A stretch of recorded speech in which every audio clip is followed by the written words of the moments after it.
Olá, Deus está presente. Viva Jesus em nossos corações para sempre. Sempre temas do cotidiano, dúvidas do dia a dia, são tratadas fielmente pela religião divina.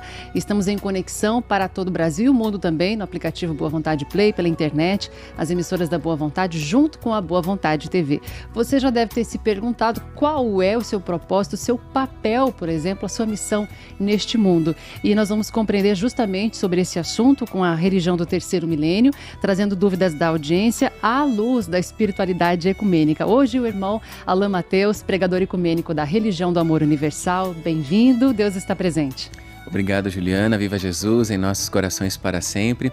Uma honra estar aqui respondendo assuntos importantíssimos que dizem respeito à manifestação da nossa missão espiritual na Terra, daquilo que assumimos com o Divino Mestre no mundo espiritual antes de nascer, para a gente se esforçar aqui no cumprimento. Muito bem, para a gente dar andamento aqui até no tempo, a Laura Bonifácio já traz aqui pra gente a pergunta direto de Uberlândia, Minas Gerais, né, Laura? Todo mundo precisa sofrer, ela pergunta, para cumprir a própria missão no mundo?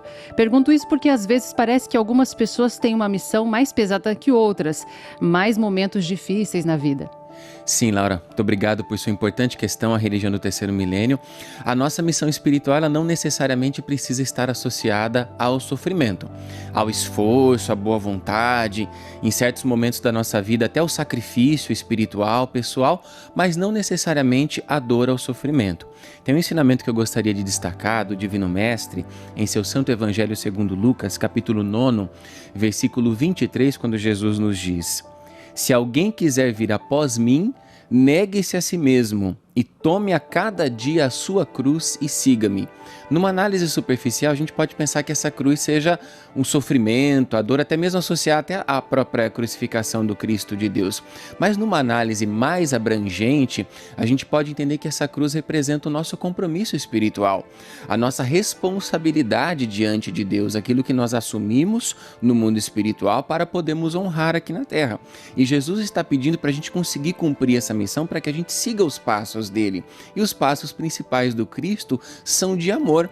E na medida em que a gente ama, valoriza a nossa existência, inclusive quando houver a necessidade do surgimento da dor em nossa trajetória, nós aprenderemos com Jesus a sublimá-la. E quanto à necessidade ou não de surgimento do sofrimento em nossa jornada espiritual na Terra, nós vamos ao livro Jesus, a Dor e a Origem de Sua Autoridade, o Poder do Cristo em Nós, no subtítulo A Dor Não é Fato Obrigatório, página 33, onde o escritor irmão Paiva Neto nos diz: a dor até agora é necessária, posto que habitamos um planeta em atraso, onde os atos afastados do bem, sob diversos aspectos, aparentam prevalecer eternamente. Por isso, chamo-a de iniciática, pois nos conclama de forma indelével, tantas vezes debaixo de fortíssimo abalo, a atenção para nossos equívocos, na tentativa de nos desviar deles enquanto é tempo.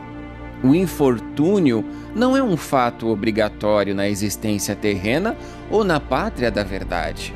Contudo, se ele comparece em nosso destino, é porque o provocamos, sabendo ou não. Tal como a febre anuncia ao corpo a enfermidade antes mesmo que a mazela se manifeste. Trata-se de um aviso, para que a tempo nos curemos.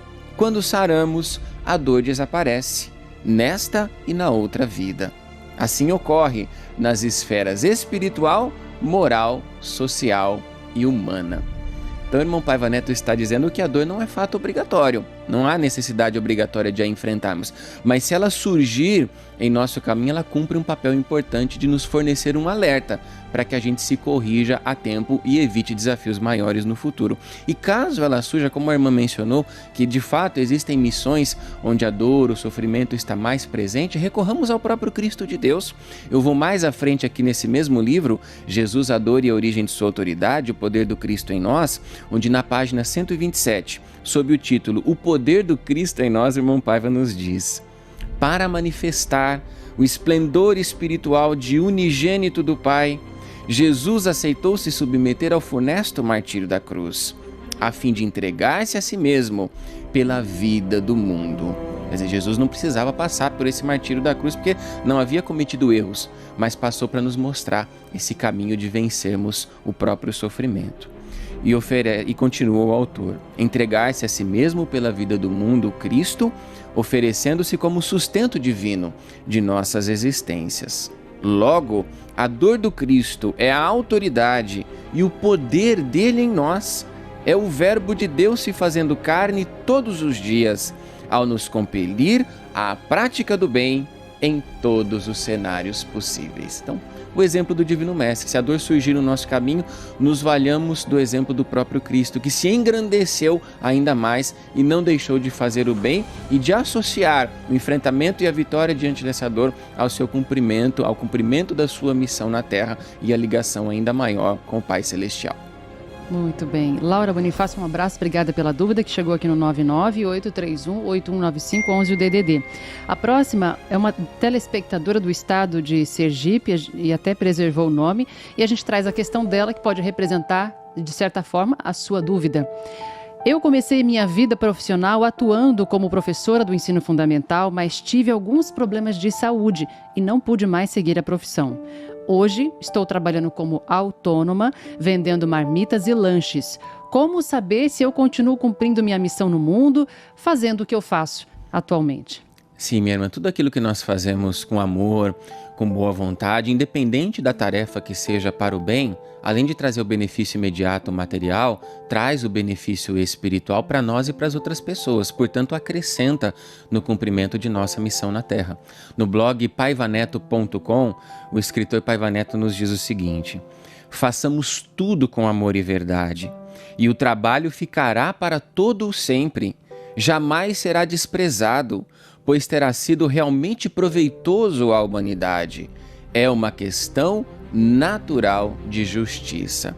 Então, para a gente fazer tudo com amor e verdade, a gente precisa amar o que nós estamos fazendo, valorizar, tratar com respeito as pessoas à nossa volta. E você pode, inclusive, ajudar os seus clientes. Você já está ajudando oferecendo o alimento material, mas pode oferecer para eles o alimento espiritual, uma palavra de conforto para quem esteja enfrentando um desafio, até mesmo uma prece. Por que não fazer uma oração também, se de repente alguém que você sente que precisa lhe ajudar de alguma maneira espiritual, emocionalmente, isso estará agregando ao cumprimento de sua missão espiritual na Terra.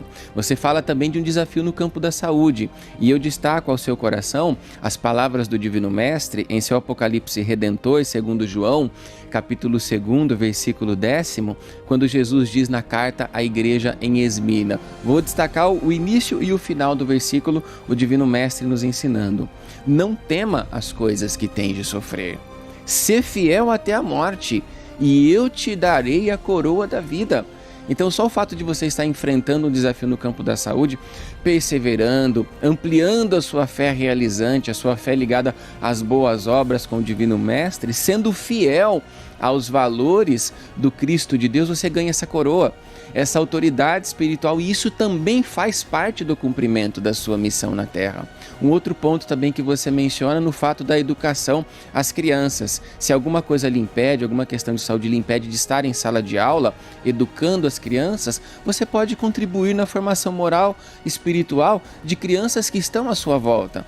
Seja de filhos, de netos, de afilhados, de sobrinhos, de crianças das outras famílias, ampliando esse conceito de maternidade que o Irmão Paiva inclusive traz no artigo Todas as Mulheres São Mães, e eu quero destacar ao seu coração essa parte onde ele escreve: na Legião da Boa Vontade, LBV, a visão que temos da maternidade é ampla. Foi o que comentei em 22 de maio de 1988 na Folha de São Paulo. Ele diz: Deus, Mãe e Pai dos seres espirituais e humanos, é universal abrangência. Assim sendo, mães não são apenas as que geram filhos carnais, também são aquelas que se consagram à sobrevivência dos filhos dos outros, às crianças órfãs, até mesmo de pais vivos, as das mães que precisam trabalhar e não têm pessoa de confiança com quem deixá-las, as das que são irremediavelmente enfermas, tal como se lê no poema do Grande Milênio de Alzira Zarur. Abre aspas. Os filhos são filhos de todas as mães, e as mães são as mães de todos os filhos. Fechar aspas. Então, esse abrangente sentido de fraternidade lhe coloca em conexão com outras mães, com outros filhos, com outras famílias, e com certeza você poderá trazer a contribuição do seu coração e do seu sentimento para essas crianças também. Inclusive, nós temos, Juliana, você que nos acompanha, mães de boas obras e mães de filhos carnais e pais também de boas obras que se engajam nas aulas de moral ecumênica voluntariamente, né? Pela religião de Deus, do Cristo e do Espírito Santo, sendo orientadoras, orientadores, sim, ajudando na recepção, sendo auxiliares. Então você pode também conhecer um pouco mais dessa atividade, você que está aí em Sergipe, e pode também participar ou de maneira presencial ou de forma online, porque nós, a Religião Divina, também está promovendo com toda essa equipe voluntária em formato online, digital, as aulas de moral ecumênica. Se inteire através do WhatsApp da Central de Relacionamento da Religião Divina, o código é o 11 99 603 1330. Em suma, minha irmã, a gente não precisa fazer algo extraordinariamente diferente para achar que nós estamos cumprindo a nossa missão espiritual na Terra. Basta a gente alçar, elevar aquilo que nós estamos fazendo a uma grande missão espiritual, amando, valorizando, agradecendo a Deus e cuidando das pessoas que estão à nossa volta. Muito bem. Ficou, portanto, o convite a essa irmã para ser uma diaconisa, uma orientadora nas aulas de moral ecumênica, portanto. Informações no portal religiãodedeus.org ou, mais uma vez, os canais de comunicação. WhatsApp da Central de Relacionamento da Religião Divina. Anote aí, código 11 99 603 1330. Você pode se inteirar do endereço da Igreja Ecumênica da Religião do Terceiro Milênio mais próxima do seu lar ou das atividades que você pode participar, contribuir voluntariamente de forma digital.